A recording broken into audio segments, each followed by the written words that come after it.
Dans cette vidéo, on va parler des bases à connaître pour faire un film de mariage digne de ce nom. Donc cette vidéo, elle s'adresse vraiment à ceux qui veulent faire des vrais films de mariage professionnels. Là, je ne m'adresse pas du tout à ceux qui voient ça comme un hobby ou qui veulent faire ça avec leur iPhone. Donc on commence sans plus tarder, c'est parti. Déjà, la première chose à comprendre, c'est la philosophie générale du métier de vidéaste de mariage. Dis-toi bien que ton rôle, c'est de documenter ce qui se passe réellement de la manière la plus fidèle et la plus naturelle possible. Ça veut dire qu'il ne faut pas du tout essayer de diriger les mariés pendant toute la journée. Il y a certains moments où tu vas pouvoir le faire, par exemple pendant le shooting couple, ça s'y prête bien. Mais sinon, quasiment tout le reste de la journée, en fait, c'est mieux de ne jamais intervenir pour filmer ce qui se passe de manière naturelle, tout simplement. C'est ça qui va te permettre d'avoir un film de mariage authentique et c'est ça qui va plaire à tes clients. Un deuxième point très important, la base de tout quand on est vidéaste de mariage, c'est l'anticipation. L'anticipation pour moi, c'est peut-être même le truc le plus important. En fait, quand on fait un mariage, il se passe plein de choses. Il y a les préparatifs, la mairie, la cérémonie. Chaque moment qui passe, c'est du one shot. On n'a vraiment pas le droit à l'erreur.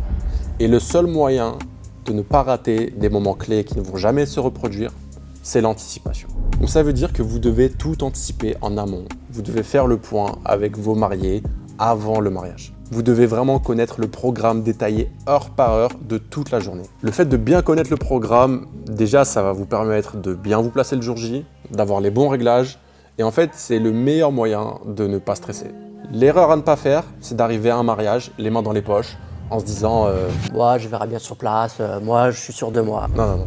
Ça vraiment, c'est le meilleur moyen de se louper et de rater des moments clés le jour J, tout simplement. Et en plus, ça va vous faire stresser, donc retenez bien ça. Si vous faites de la vidéo de mariage, vous devez absolument tout anticiper. Un mariage ne se refait pas, donc il faut arriver bien préparé.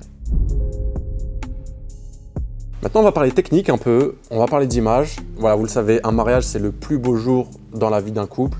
Donc ça veut dire qu'il faut immortaliser tout ça en vidéo de la manière la plus professionnelle possible. Donc pour ça, il va falloir faire de très belles images, il va falloir maîtriser son matériel et son boîtier à la perfection. On ne peut pas se pointer à un mariage dans un château, dans un domaine où les mariés ils ont investi je ne sais pas combien de milliers d'euros avec du matériel qui ne tient pas la route. Ça, c'est juste pas possible. Donc ça veut dire qu'il faut du matériel de qualité et surtout, il faut savoir utiliser les réglages les plus avancés de notre boîtier. Donc là, ce que je vais faire, c'est que je vais prendre mon A7 IV en guise de boîtier exemple et je vais vous montrer un peu les réglages de base pour faire un film de mariage digne de ce nom. Un film de mariage premium, un film de mariage haut de gamme. Donc peu importe votre boîtier, le principe ça va être le même. Ok ? Donc là, je vais aller dans les menus et là vous voyez qu'on commence par tout de suite la qualité d'image. Donc là, le format fichier. Donc là, vous voyez, si je clique ici, il me propose de filmer en 4K ou en HD. Je pense que j'ai même pas besoin d'expliquer. Évidemment, on se met en 4K. On peut pas filmer un mariage haut de gamme, viser des prestations de luxe, facturer 2000, 3000, 4000 euros par mariage si on se met en HD. Le fait de se mettre en 4K, déjà, vous allez avoir des images de meilleure qualité. Là, vous voyez, vous pouvez enregistrer en 4K avec une qualité d'image élevée. C'est ça qu'on cherche à avoir. Donc le fait de filmer en 4K, déjà vous allez faire des films qui vont être plus professionnels. Et en plus de ça, au montage, ça va vous donner une plus grande marge de manœuvre. Parce que quand vous êtes en 4K, vous pouvez un petit peu crop dans l'image sans perdre en qualité. Donc, vous pouvez éventuellement recadrer des plans. Et en fait, des mariés qui ont investi 20, 30, 40, 50 000 euros dans leur mariage, s'ils prennent un vidéaste, c'est pas pour avoir des images genre en HD, quoi. Aujourd'hui, on est en 2026, au moment où je tourne cette vidéo, il y a de plus en plus de supports qui acceptent la 4K. Donc voilà, on ne peut pas filmer en HD. Le seul inconvénient de filmer en 4K, c'est que vous allez avoir des fichiers, des rushs qui vont être très lourds. Donc il va falloir investir dans des solutions de stockage, dans des disques durs qui vont faire 2, 3 ou même 4 Tera. Mais c'est indispensable. Donc voilà, mettez-vous en 4K, c'est juste obligatoire. Ensuite ici, vous voyez, dans réglage de film, ce qui se passe, c'est qu'on a vitesse défilement enregistrement. Donc ça, c'est le nombre d'images par seconde. Donc là, vous voyez, il me propose 25 images par seconde ou 50 images par seconde. Là, il ne me propose pas le 100 images par seconde, puisque tout simplement, je suis en 4K. Mais en fait, sur la 7 IV, on ne peut pas filmer en 100 images par seconde en 4K. Donc là, ça va vraiment dépendre de votre boîtier. Dans tous les cas, moi, ce que je vous recommande, c'est de se mettre en 25 images par seconde. Pourquoi ? Parce que c'est ce qui va vous permettre d'avoir l'image la plus cinématique possible. Dites-vous que quand vous allez au cinéma, ce que vous voyez, c'est filmé en 25 images par seconde, la plupart du temps. Donc l'œil humain, il associe naturellement le 25 images par seconde à une image plus cinématique. Donc voilà. Après, si jamais vous voulez faire des ralentis, et ça peut être intéressant d'en faire pour certaines séquences à un mariage, on peut passer en 50 images par seconde, ou plus, si votre boîtier le permet, en 100 images par seconde, c'est très bien aussi. Bah, c'est un gros plus. Voilà, par exemple, pendant les préparatifs, ou pendant les vidéos de couple, ça peut être bien de ralentir un peu les images qu'on a. Donc voilà. Mais là, je vais rester à 25 images par seconde, parce que ça reste un réglage qui est très intéressant pour filmer un mariage. Ensuite, ici, là, on a le réglage d'enregistrement. Donc là, vous voyez, il me propose 422 10 bits, 420 8 bits et la 60M 420 8 bits. Donc ça en fait c'est quoi? C'est tout simplement la profondeur des couleurs dans votre image. En vous mettant en 422 10 bits, là ici comme ça, quand vous allez arriver au montage, en post-production, vous allez avoir une énorme marge de manœuvre pour retoucher les couleurs de chacun de vos rushs vidéo. Ça veut dire que tout l'étalonnage que vous allez faire, quand vous allez appliquer des luttes, quand vous allez retoucher les contrastes, les tons clairs, les tons foncés, vous allez vraiment pouvoir faire un étalonnage poussé. Et ça va vous permettre en fait d'avoir des livrables plus professionnels, tout simplement. Si vous vous mettez en 420 8 bits, ce qui va se passer, c'est que vous allez avoir des fichiers qui vont être moins lourds. Ok, en termes de stockage, c'est cool, ça coûte moins cher. Mais pour faire un étalonnage approfondi, vous allez être limité en fait, tout simplement. Donc moi, ce que je vous recommande, c'est de passer en 422 10 bits. Et ça, c'est pas tous les boîtiers qui peuvent filmer en 422 10 bits. Donc encore une fois, si vous n'avez pas encore de matériel, il faut que vous puissiez investir dans une caméra qui peut filmer en 422 10 bits et en 4K. Comme ça, vous allez avoir les meilleurs réglages de votre boîtier. Donc voilà, je le règle ici. Donc ensuite, je vais passer directement sur l'exposition. Là, vous voyez, exposition. Ici, on a les ISO.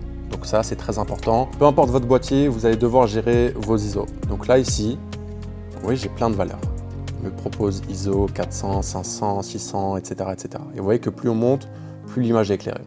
Mais le truc, c'est que quand on fait de la vidéo de mariage, encore une fois, ce qu'on cherche à avoir, c'est les réglages qui vont nous offrir la plus belle qualité d'image possible. Et pour ça, en fait, il n'y a pas de secret. Il faut filmer toujours avec l'ISO natif du boîtier. L'ISO natif, pour ceux qui ne savent pas ce que c'est, dans les boîtiers haut de gamme, il y a toujours une valeur, ou même une double valeur, même parfois une triple valeur, sur laquelle votre boîtier va être le plus performant en termes d'ISO. Donc là, par exemple, sur la 7 IV, on a un double ISO natif qui est ISO 800, ici, ou alors ISO 3200. Et en fait, ça va vraiment être sur ces deux valeurs qu'on va avoir l'image avec le moins de grains possible. Et en fait, c'est là-dessus qu'on va avoir la meilleure qualité d'image. C'est-à-dire qu'on ne va jamais régler nos ISO sur une autre valeur que 3200 ou que 800.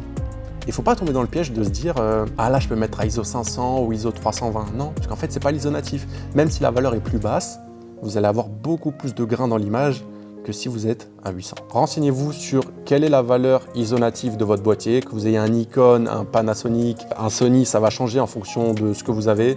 Mais dans tous les cas, filmez sur l'ISO natif et vous verrez que vous allez avoir une image de bien meilleure qualité. Donc voilà au niveau des ISO. Là, je vais laisser sur 800, comme ça, on a le bon ISO natif. Ensuite, ici, on a balance des blancs. Donc ça, c'est quelque chose qui est très important et c'est quelque chose qui est assez sous-coté par les débutants. La balance des blancs, ce qu'il ne faut pas faire, c'est se mettre en AWB. Ça veut dire quoi? AW, en fait, c'est Auto White Balance. Le boîtier, en fait, va constamment réajuster sa balance des blancs. Ça veut dire que vous allez filmer un plan, il va se mettre à 5500 Kelvin. Là, vous voyez ici. Vous allez filmer un autre plan, il va se mettre à 3300. Et du coup, d'un rush à l'autre, vous allez avoir une image bleue, parfois vous allez avoir une image jaune. En fait, il va y avoir aucune cohérence dans votre film de mariage. Donc, il ne faut absolument pas se mettre en AWB. Moi, ce que je vous recommande, c'est de gérer tout simplement votre balance des blancs vous-même manuellement, comme ça. Vous voyez là, tout ce qu'il y a ici, là, on s'en fout là. Faut pas gérer tout ça. Faut pas cliquer là-dessus. Vous cliquez ici et en fait, vous gérez vous-même, tout simplement. Ce qui se passe souvent, de toute façon, c'est que quand vous êtes en intérieur, par exemple, vous êtes à la mairie pour la cérémonie civile, souvent, on va se mettre à aller à 3500 Kelvin. Ça va dépendre de si on a une entrée de jour, si les rideaux sont ouverts ou pas. Mais en général, on a 3500 Kelvin. Donc vous regardez si vous avez une image bleue ou si vous avez une image jaune. Mais voilà, en général, en intérieur, on a 3500. Et quand on est à l'extérieur, on va être plutôt à 5500 Kelvin. Après, ça va dépendre à quelle heure de la journée vous filmez exactement. Mais dans tous les cas, réglez ça manuellement. Comme ça, en fait, vous allez avoir de la cohérence entre chacun de vos rushs.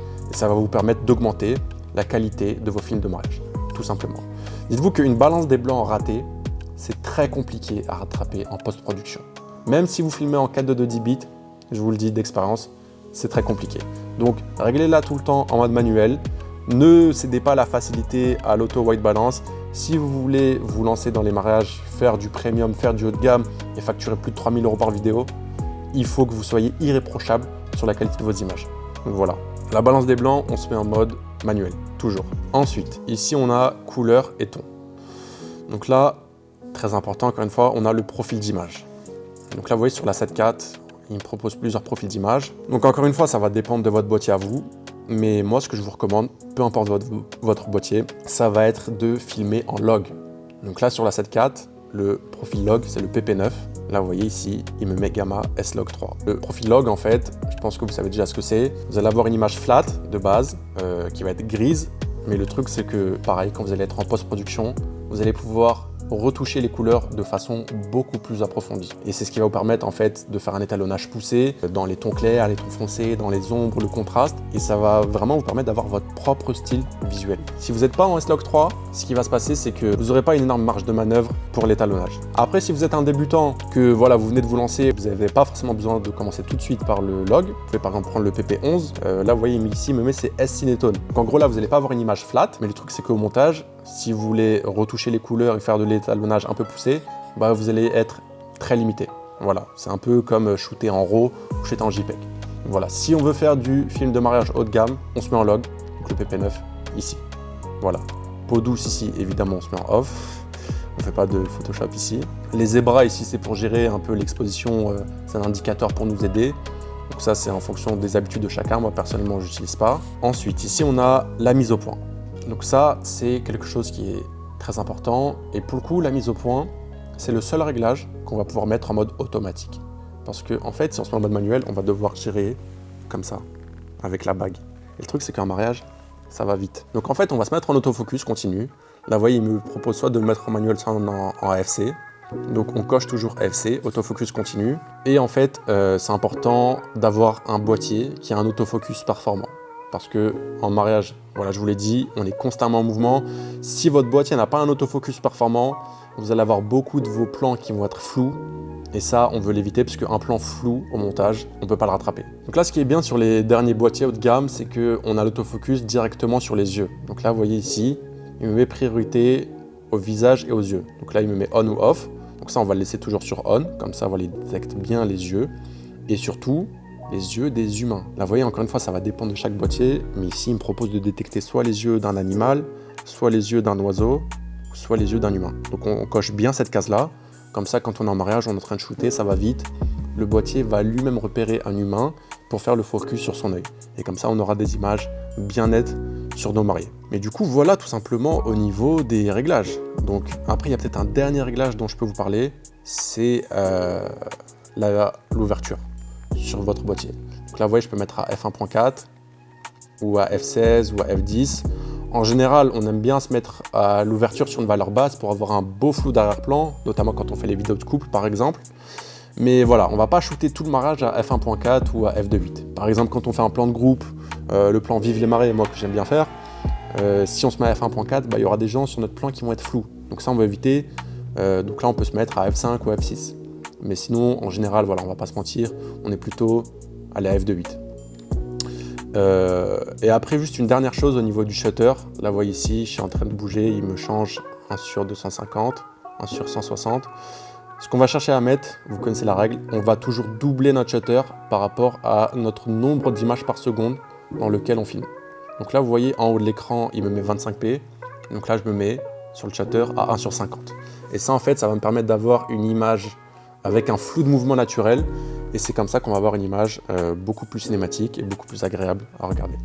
Au final, vous voyez, il y a vraiment 5 réglages clés à maîtriser. Donc c'est la résolution, on filme en 4K, c'est obligatoire.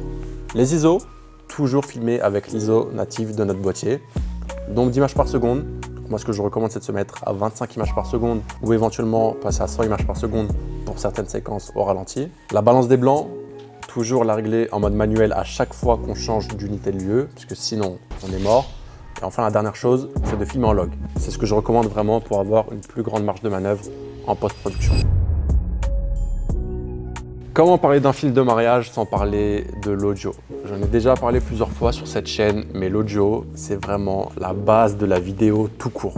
Et encore plus quand on fait des films de mariage. Et je dis ça parce que dans absolument tous les mariages, il y a de l'audio à capturer. Peu importe que ce soit à la mairie par exemple, et à la cérémonie civile, on a le discours du maire. Donc c'est le moment où il va y avoir l'échange des consentements, le moment où les mariés se disent oui pour la vie. Donc ça, c'est quelque chose qu'on doit absolument capturer au niveau de l'audio. Il peut y avoir la cérémonie laïque ou la cérémonie religieuse. Quand c'est le cas, ça veut dire qu'il y a des discours qui s'enchaînent. Peut-être que les mariés vont faire un échange des vœux. Et ça, pareil, c'est de l'audio qu'on doit absolument capturer. Et même après, pendant la soirée, pendant le vin d'honneur, et les gens ils vont danser, ils vont s'ambiancer. Ça, c'est des moments qu'on doit avoir avec un son impeccable. Dites-vous que vous pouvez filmer les plus belles images du monde en 4K, en 4:2, en 10 bits. Si vous n'avez pas un audio de bonne qualité, ça veut dire qu'au montage, vous allez avoir des images muettes, sans audio. Vous allez télécharger une musique de YouTube que vous allez intégrer. Mais le truc, c'est qu'en faisant ça, votre film de mariage ne va raconter aucune histoire. Ne négligez pas l'audio. Il y a beaucoup de débutants qui pensent que faire de belles images, c'est suffisant. Mais ce n'est pas le cas. Vraiment, l'audio, c'est la base de tout. Donc prenez ça au sérieux, investissez dans des micros de qualité et vous verrez que vos films de mariage vont passer tout de suite au niveau supérieur. Une autre base pour un vidéaste de mariage, c'est d'avoir des images stables. Vraiment là, ici, il faut éviter le plus possible d'avoir des images qui tremblent. Parfois, quand on fait des projets pour certains types de clients, ça peut être bien d'avoir des images qui tremblent. Par exemple, quand on filme des sports de combat ou du vélo. Ça peut apporter une petite vibe à notre image. Mais le truc, c'est que quand on fait un film de mariage, on veut raconter l'histoire d'un couple et on veut revivre la journée à travers nos images. Donc c'est important que la plupart des plans soient bien stabilisés. Donc pour ça, il y a plusieurs possibilités. Soit on filme à l'épaule avec un rig ou à main levée, ou soit on prend un stabilisateur, tout simplement. Personnellement, c'est ce que je recommande et c'est ce que je fais moi sur 90% du temps. Je filme toujours avec un stabilisateur pour en fait avoir une image bien fluide et bien stable. Pour moi, il n'y a qu'un moment pendant la journée du mariage où on peut se permettre d'avoir des images qui tremblent, c'est pendant la soirée. Et quand je dis des images qui tremblent, c'est un tremblement maîtrisé. Par exemple, la main levée, voilà, on va filmer un peu comme ça. Le fait de voir les gens qui s'ambiancent, etc., ça peut donner une petite vibe d'avoir des images qui tremblent. Mais sinon, tout le reste, l'entrée des mariés à la mairie, à la cérémonie, les préparatifs, là, il ne faut surtout pas une image qui tremble. C'est important d'être bien stable. Investissez du temps là-dessus. Ne faites pas l'erreur d'avoir des images qui tremblent lors du tournage et de vous dire « Allez, on va rattraper ça au montage ». Avoir des images stables, c'est la base de tout. Et enfin, la 6e étape, la base encore une fois pour un film de mariage, c'est le montage, la post-production. Et là, on va pas se mentir, c'est clairement ce qui prend le plus de temps de très très loin. Parce qu'en fait, quand on rentre d'un mariage, souvent on a filmé toute la journée, on a une énorme quantité de rush avec nous. Donc ça veut dire qu'il faut être bien organisé et il faut une vraie méthode de travail. Vraiment, j'insiste parce que si tu n'es pas bien organisé, si tes rushs ne sont pas bien triés, que tu n'as pas à créer un dossier pour chaque caméra, pour chaque micro, en fait tout simplement tu vas te perdre au montage avec toute cette masse de rush. Et pour moi, juste le fait d'avoir une configuration propre où tu es bien organisé, c'est déjà 50% du montage qui est fait. Après les 50% restants, ça va être de construire ta timeline, c'est-à-dire sélectionner les meilleurs rushs que tu as, les meilleurs sonores et les meilleurs éléments pour en fait créer un montage qui va raconter une vraie histoire qui va permettre aux mariés de revivre le plus beau jour de leur vie à travers ton montage. Donc voilà pour cette vidéo. Si jamais vous êtes vidéaste et que vous envisagez de vous lancer dans les mariages, déjà sachez que c'est un métier magnifique, vraiment. Vous assistez au plus beau jour de la vie des gens et vous créez des souvenirs qui vont traverser les générations. Et ça, il y a très peu de vidéastes qui ont ce privilège. Donc je peux que vous recommander de vous lancer dans ce métier. Donc si jamais vous voulez creuser et aller beaucoup plus loin, je peux que vous recommander de cliquer sur le premier lien que vous allez trouver dans la description.